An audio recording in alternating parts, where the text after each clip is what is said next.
Hello. হ্যাঁ, কোথায় আছেন আপনি? আচ্ছা, আপনারা কি কোনোদিনই ঠিক টাইমে ডেলিভারি করবেন না?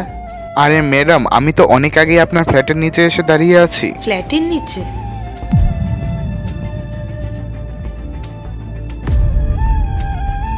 রাহুল, আমার এক্স হাজবেন্ড ডেলিভারি বয়ের কাজ করছে?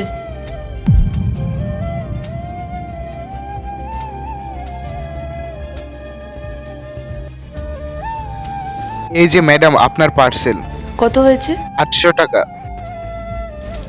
Thank you madam. শুনুন, আসলে আমার কিছু জানার ছিল। আপনি যদি কিছু মনে না করেন তাহলে আমি আপনাকে কিছু জিজ্ঞেস করতে পারি? হ্যাঁ বলুন না, কি জানতে চান আপনি? আমি আপনাকে চিনি। আপনার যে ওয়াইফ ছিল না পায়েল, সে আমার ফ্রেন্ড হয়। ও আচ্ছা। হ্যাঁ, কিন্তু আমি এটা বুঝতে পারছি না যে আপনি ডেলিভারি বয়ের জবটা কেন করছেন। আমি যতদূর শুনেছিলাম আপনি তো ভালো একটা জায়গায় জব করতেন। ম্যাডাম, যা হওয়ার তো হয়ে গেছে, আপনি আর জেনে কি করবেন? বলুন না, কি হয়েছে? আসলে ম্যাডাম, আমি যে ডেলিভারি বয়ের কাজ করছি এটা আমার বাধ্যতা।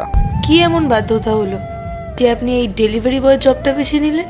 ছাড়ুন না, এই বিষয়ে আর কথা না বলি। আমার জীবনে যেটা ঘটে গেছে এটা আমি আর ভাবতেও চাই না কোনো সময়। আপনি যে আমার বিষয়ে জিজ্ঞেস করলেন এটাই আমার কাছে অনেক। আমি আজকে আসছি। আল্লাহর এই ভিডিওটা দেখে যে সরে যাবে তার মনের আশা পূরণ হবে না। আল্লাহর এই ছবিটা দেখে চ্যানেলটা সাবস্ক্রাইব করতে হবে এবং ভিডিওতে লাইক করে দিতে হবে, তাহলে তোমার মনের আশা পূরণ হয়ে যাবে। আর অবশ্যই এই চ্যানেলটা সাবস্ক্রাইব করতে হবে। শুনুন, আপনি আমাকে ভুল বুঝবেন না, কিন্তু আপনার মনে যদি কোনো রকম কোনো কষ্ট থাকে তাহলে সেটা আপনি আমাকে বলতে পারেন। কাউকে নিজের কষ্টটা শেয়ার করলে কষ্টটা কমে। আমার কষ্টের কথা আগে কেউ কখনো জিজ্ঞেস করেনি, আজকেই প্রথম আপনি জিজ্ঞেস করলেন। আর ম্যাডাম, আমার কষ্টের কথা জানলে আপনিও কষ্ট পাবেন, তাই আমি আপনাকেও জানাতে চাই না। আমাকে ক্ষমা করবেন, আমি আসছি।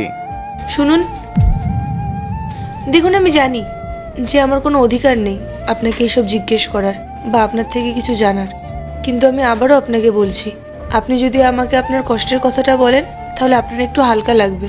ঠিক আছে ম্যাডাম, আপনি যেহেতু আমাকে এত করে জিজ্ঞেস করছেন তাহলে আমি বলছি। জানেন, আমার জব, আমার সাইড বিজনেস অনেক ভালো চলছিল। আমার কখনো কোনো কিছুর কমতি ছিল না। তারপর আমি একদিন বিয়ে করে ফেললাম।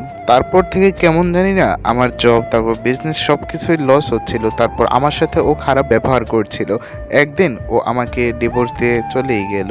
তারপর ও ডিভোর্সের সময় টাকা না নিয়ে ও আমার বিজনেসটা কেড়ে নিল, তাই আজকে আমার এই দশা হয়েছে।